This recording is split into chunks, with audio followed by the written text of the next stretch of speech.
Hey everyone, back here for another vlog. I've got another thing to show you, and here we go. I'm going to show you, first of all, that you can color code all of your folders on your drive. That I highly recommend taking time to do. It makes you more efficient as a teacher, and you can store stuff for down the line. Then inside the folders, you can have more folders and color code them. You can rename them and color code them by clicking right and do change color, or you can rename them like that. And then as I go into, let's say, my science folder, hit quizzes and tests, and I am turning all of my quizzes and tests into Google Forms, and I'm going to show you one of those right here. So I'm going to take you quick through a Google form. Google Forms are fantastic for quizzes and tests, and you can do so many different things. I'm going to load you information here. Collect email addresses is handy because every time they submit a form, they collect email addresses. Limit to one response is probably what you want when it comes to quizzes. You can decide if you want to edit after submission, etc. Then you go to present. You can shuffle the progress bar, short progress bar. Sorry, not shuffle. Show them how they're doing on the quiz or the survey, and then you can shuffle the question order so it's harder for them to look or cheat on another person's test or Chromebook.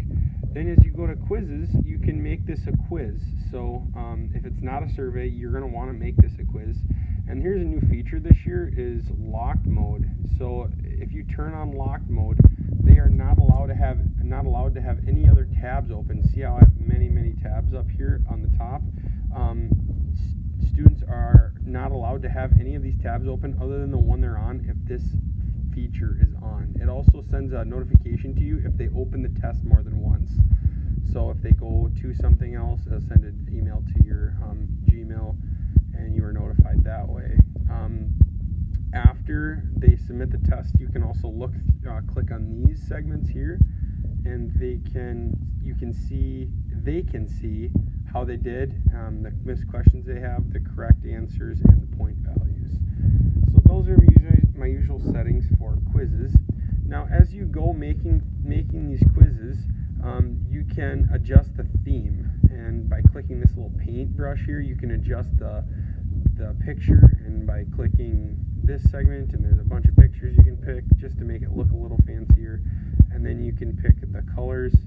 You can choose a darker color, or you can choose a lighter color, and different fonts over here on the right side. Finally, to put a title on it, you go through here, you put chapter 2 on here, and then you also, if you want to add a question, you put the add question button here, you click add question, and then a new question will pop up. You can type in whatever you want. For example, let's do what is the color of the sky? And you could have different answers here. So you want to put blue. This is an example, not a part of my quiz. Red, green, orange. Oops. Then, once you get those answers filled in, you go to answer key.